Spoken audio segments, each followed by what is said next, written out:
Guys welcome back to our new video. இதில் நம்ம வந்து மில்க் புட்டிங் தான் செய்ய போகிறோம்.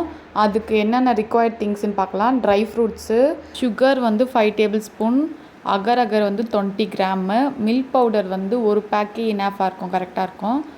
மில்க் வந்து 1/2 லிட்டர். இப்போ ஒரு செப்பரேட் பவுலில் அகர் அகரை வந்து ஊற வைக்கணும்.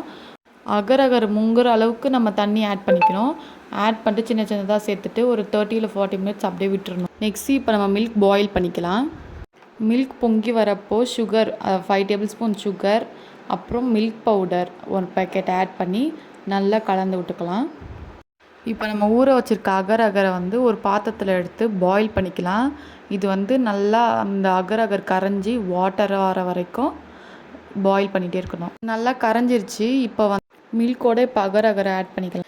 மில்கோட அகர் அகர் நல்லா மிக்ஸ் பண்ணிவிட்டு அப்புறம் ஒரு பாயில் வர வைக்கணும். பாயில் வந்தக்கப்புறம் நம்ம இறக்கிக்கலாம். மில்கை ரொம்ப பாயில் பண்ணக்கூடாது. கொஞ்சம் பாயில் ஆனோடனே இறக்கி அதை எந்த பிளேட்டில் வேணுமோ அந்த பிளேட்டில் கொஞ்சம் வாட்டர் ஆட் பண்ணிக்கணும். அப்போ தான் வந்து அகர் அகர் வந்து ஒட்டாமல் வரும். பிளேட்டில் ஆட் பண்ணிக்கணும்.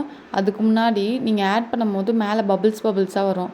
ஒன்றா அந்த பபிள்ஸ் எல்லாம் உடச்சி விட்டுருங்க. இல்லைனா முடிஞ்ச அளவுக்கு அந்த பபிள்ஸ்லாம் எடுத்துருங்க ஸ்பூனை வச்சு. அப்படி எடுக்கலைன்னா நீங்கள் லாஸ்ட்டில் ஃபைனல் அவுட்புட்டில் அந்த பபிள்ஸ் அப்படியே நிற்கும் கரையாமல். நான் முடிஞ்ச அளவுக்கு ஸ்பூனில் எடுத்துட்டேன். பாருங்கள், தெரியும் இப்போ உங்களுக்கு கிளியராக. இந்த புட்டிங் பிளெயினாக சாப்பிட்றீங்கனாலும் சாப்பிட்டுக்கலாம். இல்லை டெக்கரேஷன் பண்ணி சாப்பிட்ணும் அப்படின்னா ஒரு 5 மினிட்ஸ் அது மாதிரி வெயிட் பண்ணிங்கன்னா இந்த மாதிரி ஒரு ஸ்டிக்கி கன்சிஸ்டன்சி வந்துடும்.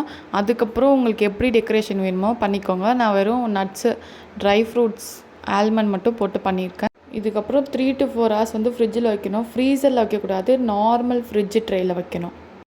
At last the final output எப்படி இருக்குன்னு பாருங்கள். Milk pudding is ready to serve. Tata, bye bye, see you all in next video.